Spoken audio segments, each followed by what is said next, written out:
Bonjour, c'est Elodie, j'espère que vous allez bien. Aujourd'hui je vous retrouve pour une petite vidéo DIY pour vous montrer comment je fais ma lessive solide. Donc je vais vous montrer la recette que j'utilise pour fabriquer une lessive solide, c'est-à-dire une lessive en petits cubes.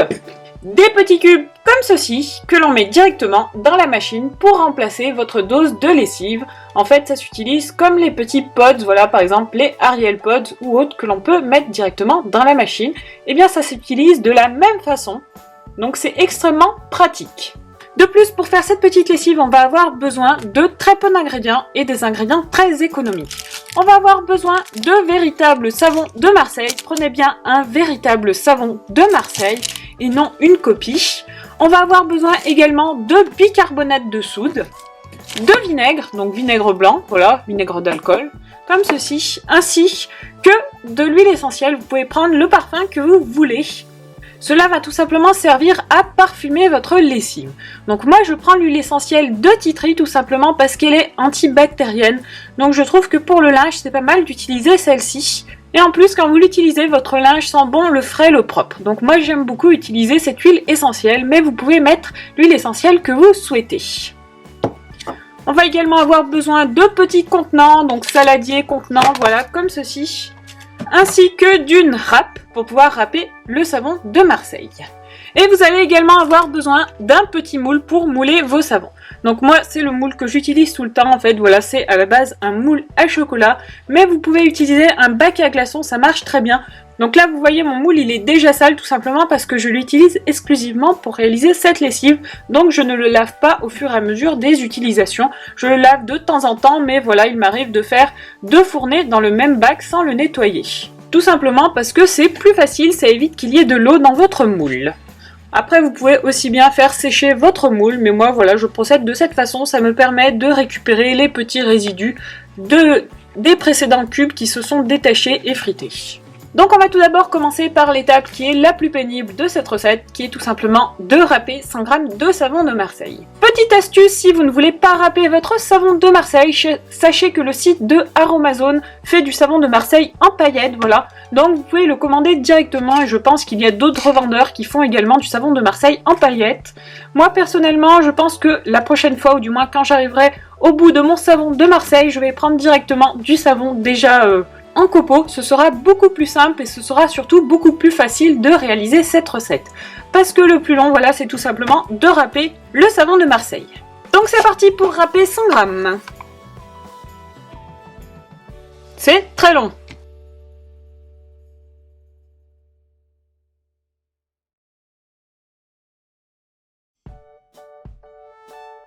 Ça y est, j'ai mes 100 g, donc honnêtement, si vous pouvez vraiment acheter des paillettes de savon, c'est vraiment beaucoup plus pratique. Parce que vous allez voir, une fois que vous avez râpé les 100 g de savon, et ben vous avez plus d'épaule. Donc ça, je dois dire que ça peut être quelque chose qui est assez décourageant. Donc maintenant, ce qu'on va faire, c'est qu'on va mettre 2 cuillères à soupe de bicarbonate de soude directement dans le savon. Peut-être en mettre un peu plus, parce que j'ai l'impression que mes cuillères étaient un peu petites, voilà, je vais rajouter juste ça, voilà. Histoire d'avoir vraiment mes 2 cuillères à soupe. Donc moi, pour le bicarbonate de soude, en fait, c'est du bicarbonate que j'avais dans ma cuisine, voilà, tout simplement. Vous pouvez bien sûr en trouver en grande surface, voilà. Ce sont des ingrédients qui sont vraiment très faciles à trouver en grande surface. Donc, ce qu'on fait, c'est qu'on mélange, voilà, grossièrement, comme ça, on essaye de casser s'il y a des petits morceaux. On essaye de les casser. Voilà pour cette étape. Donc maintenant ce qu'on va faire c'est qu'on prend un petit verre doseur et on va tout simplement verser dedans 50 ml de vinaigre. Donc utilisez du vinaigre, voilà, vous utilisez pour le ménage du vinaigre assez classique, le vinaigre blanc, voilà ce qu'on trouve partout. On va mettre directement dans le vinaigre notre petite huile essentielle. Donc moi je mets 15 gouttes, mais vous pouvez mettre que 10 gouttes en fait, suivant si vous voulez un parfum assez intense ou pas. Bon là j'ai même mis 20 gouttes, voilà, c'est juste pour tester. Après c'est vraiment suivant si vous aimez que votre linge ait un parfum assez intense ou pas. Et maintenant, l'étape on va dire la plus délicate, on va verser notre vinaigre dans le savon. Mais attention, là on va procéder de manière assez douce tout simplement parce que ça va mousser. Quand le vinaigre va réagir avec le bicarbonate, vous pouvez le voir, voilà, ça mousse. Donc vraiment, y aller doucement, ne pas verser tout d'un coup, sinon vous risquez d'avoir des petites surprises. En tout cas, ça commence déjà à sentir super bon l'huile essentielle de Titri. C'est vraiment très agréable. Regardez comme ça mousse quand même, hein. Ça peut être assez impressionnant, mais voilà, ça va se calmer en fait. Vous brassez tranquillement et ça se calme. Le but, c'est vraiment d'essayer de faire une espèce de pâte en fait. Donc là, vous brassez bien et plus vous allez brasser, plus votre pâte en fait va être crémeuse. Donc c'est vraiment pas mal, voilà, pour pouvoir mouler ensuite les petits cubes, ça va être plus pratique. Donc là, on a une texture qui est assez mousseuse et on va maintenant pouvoir venir la couler dans les moules. Donc c'est parti pour le moulage. Oula, j'en ai peut-être mis un peu trop dans ce cube. On va faire glisser sur le deuxième cube. Donc là, il ne faut pas hésiter à bien tasser vos cubes. Plus vous tasserez vos cubes, plus ils seront compacts et donc moins ils s'effriteront.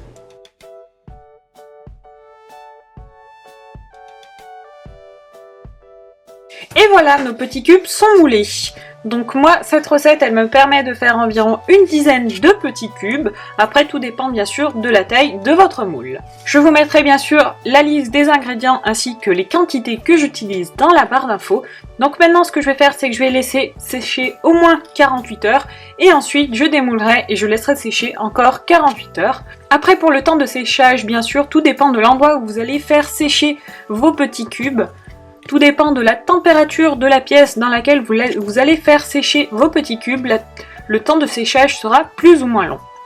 Personnellement, je préfère être sûre que mes petits cubes soient bien secs. Donc, je vous retrouve dans 2 jours. Donc, je vous retrouve 2 jours après. Donc, les petits cubes ont déjà bien séché. Bon, ils sont encore mous. Donc, ce que je vais faire, c'est que je vais les démouler. Voilà. Et je vais les laisser sécher, en fait, voilà, dans une petite barquette. Voilà, comme ça. Je vais les laisser sécher tranquillement et on va voir ce que ça va donner. Je pense que je vais laisser peut-être encore 48 heures. Ça me semble pas mal. En tout cas, ils se démoulent vraiment très bien, donc ça, je suis plutôt contente. Bon, j'en ai cassé quand même quelques-uns. Voilà, j'ai celui-là qui part en morceaux. Mais sinon, voilà, vous voyez, c'est plutôt pas mal. Bon, après, ils se tiennent pas forcément extrêmement bien, donc ça, c'est un petit peu le défaut de ces cubes, c'est qu'ils s'effritent assez facilement. Donc moi, ce que je fais, c'est que je les laisse vraiment bien sécher. Donc là, je vais laisser encore 48 heures avant de les utiliser. Et pour les stocker, en fait, je vais tout simplement les laisser dans cette petite boîte. C'est plutôt pas mal. Au moins, ils ne sont pas les uns sur les autres. Et ça permet de ne pas les casser.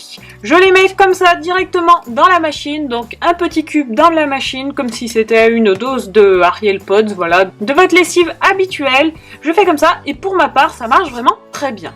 En tout cas, n'hésitez pas à me dire en commentaire ce que vous pensez de cette petite recette.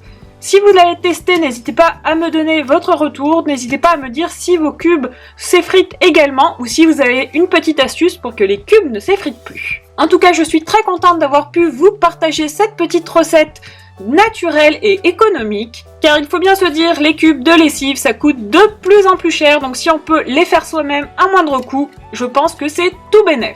N'hésitez pas également à vous abonner si vous voulez découvrir mes prochaines vidéos. Donc prochainement, je vais vous faire une vidéo baume à lèvres si j'arrive à me procurer mon petit contenant baume à lèvres ou du moins à le rattraper car je n'arrive pas à le nettoyer. Je vais également vous faire une petite vidéo déodorant maison qui va arriver dans les prochains jours et vous aurez également toutes les autres vidéos loisirs créatifs et coloriage en parallèle. Donc j'espère que ce contenu vous plaira et moi je vous fais plein de bisous et je vous dis à très vite. Ciao ciao.